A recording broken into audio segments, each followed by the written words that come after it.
Section number 4, Renaissance and Baroque Grandeur.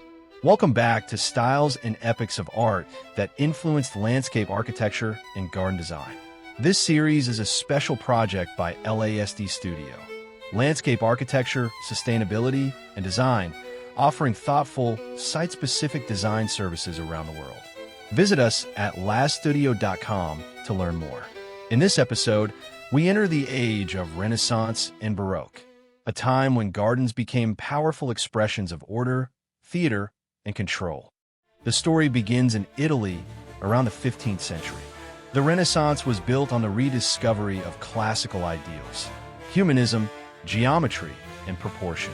For the first time since antiquity, gardens were conceived as extensions of the mind, rational, symmetrical, and carefully framed. At the Villa d'Este in Tivoli, terraces descend in a sequence of water displays, fountains, and axial views.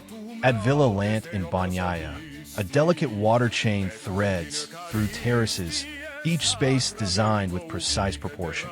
And in the Boboli Gardens of Florence, we see the Medici vision unfold across an urban hillside, with amphitheaters, axial promenades, and sculpture marking the geometry. Here, water was more than refreshment. It was proof of human mastery, a symbol of reason, art, and engineering. As the Renaissance matured, gardens became more theatrical. Mannerist designers experimented with grottos, trick fountains, and sculptural surprises. At Villa Aldobrandini near Rome, the water theater became the stage where sound, spray, and mythological figures performed together. But soon, a new era emerged, one that would expand the scale of gardens far beyond villa walls. The Baroque age was about theater, spectacle, and power.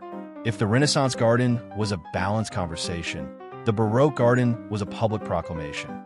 In France, André Le Notre transformed the landscape itself into a royal stage. At Vaux-le-Vicomte, and even more famously at Versailles, the garden became a political diagram. Long axes pierced the countryside, parterres unfolded like embroidery, and bosquets, hedge groves, concealed outdoor rooms for ceremony and play. These gardens were designed not only to impress visitors, but to remind them who commanded nature, space, and society. The garden was no longer private retreat. It was a mirror of monarchy. This vision spread rapidly across Europe. In the Netherlands, Het Loo Palace displayed clipped parterres and mirrored canals. In Germany, Herrenhausen in Hanover and Nymphenburg in Munich staged vast axial layouts with parterres and water displays.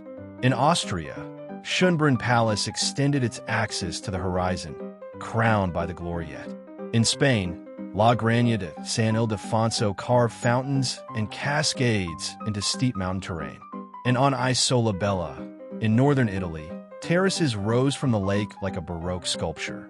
Even Peterhof near St. Petersburg became a Versailles by the sea, dazzling with cascades and gilded fountains. The Baroque spirit did not stop at palace gates. It reshaped entire cities.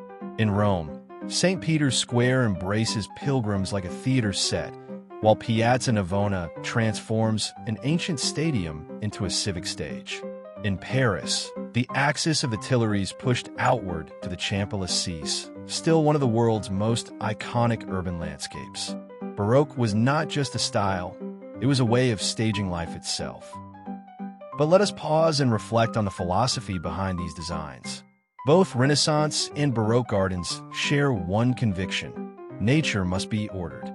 Hedges are clipped into walls, topiary holds exact shapes, gravel is raked, canals are dredged. The garden is a contract with maintenance, not an evolving ecosystem, but a fixed composition kept immaculate at all times. Wildlife, too, was framed through this lens. Animals were not welcomed as part of a living habitat, but valued as game to hunt or as picturesque ornament. Nature was a stage for human power, not a partner in design.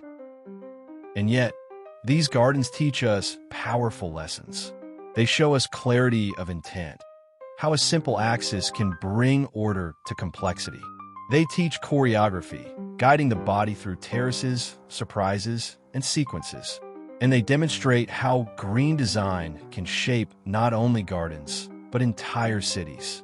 But from today's perspective, we also see the missing layer: ecology. These landscapes were brilliant in form, but silent about time, succession, and coevolution. At LASD Studio, we've drawn inspiration from this era in our own projects, creating Baroque-inspired gardens in Spain, Denmark, Southern California, and worldwide. We borrow the discipline, the terraces, the axes, the orchestration of water and structure, but we pair it with modern ethics, soil health, water efficiency, and biodiversity. In this way, we keep the grandeur, but allow the garden to live as an evolving system. The Renaissance and Baroque remind us of the beauty of clarity, geometry, and craft. But they also remind us that landscapes are not just art, they are life. As we move forward, we can honor their achievements while choosing a new covenant with nature, one that supports not only form and theater, but also growth, change, and resilience.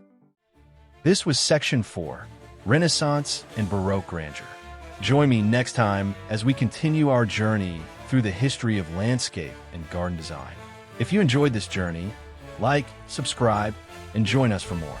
This series is a special project by LASD Studio, landscape architecture, sustainability, and design, offering thoughtful, site-specific design services around the world.